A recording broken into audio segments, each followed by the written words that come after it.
Bonjour Jean, Bonjour Richard. nous sommes au deuxième vidéo. Nous allons aborder des questions un peu concrètes, c'est-à-dire de quelle façon la connaissance en astrophysique pénètre nos vies quotidiennes, d'après toi? De beaucoup de manières différentes. À notre insu, tous les jours, nous utilisons tout un tas de choses pratiques, des instruments, des technologies qui sont issues soit de la recherche spatiale, de l'exploration, de la recherche en astrophysique. On peut citer par exemple les jumelles, les technologies dérivant, ce qui est inclus dans les GPS, les satellites, mais aussi la plupart des logiciels de retouche d'images, tout ce qui est à l'intérieur des appareils photonumériques, les logiciels qui permettent. Tout ceci a été dérivé de recherches qui ont été faites pour l'astrophysique.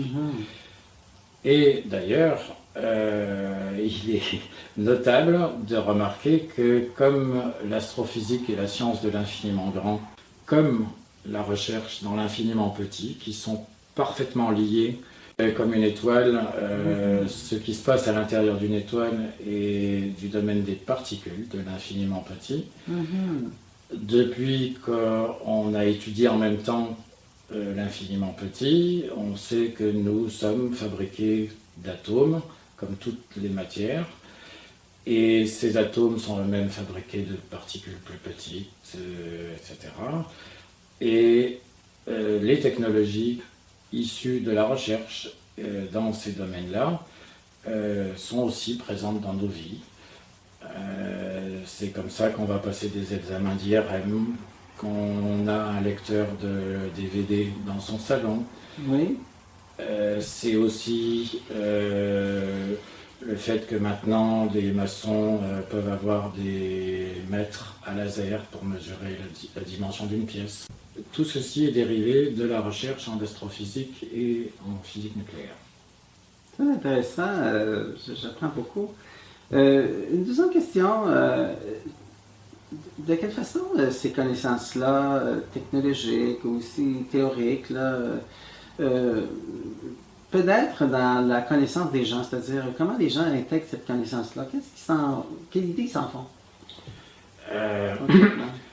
Bien que les théories soient extrêmement complexes, on peut admettre que, par exemple, tous les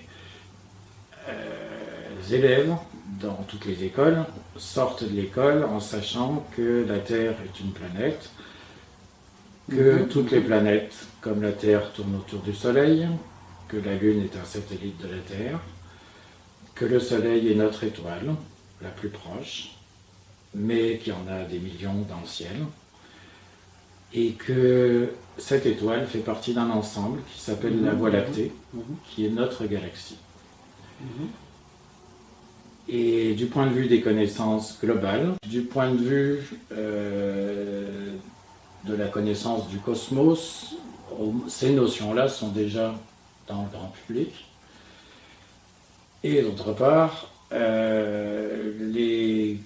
de manière générale, comme on disait tout à l'heure, les connaissances de l'infiniment petit et de l'infiniment grand, simultanées, peuvent nous avancer dans un petit peu les réponses aux questions qu'on posait dans le vidéo précédent sur notre positionnement dans l'univers de manière générale, puisqu'on peut en même temps améliorer nos résistances aux maladies, aux aléas climatiques et à ce qui fait la nature de manière générale.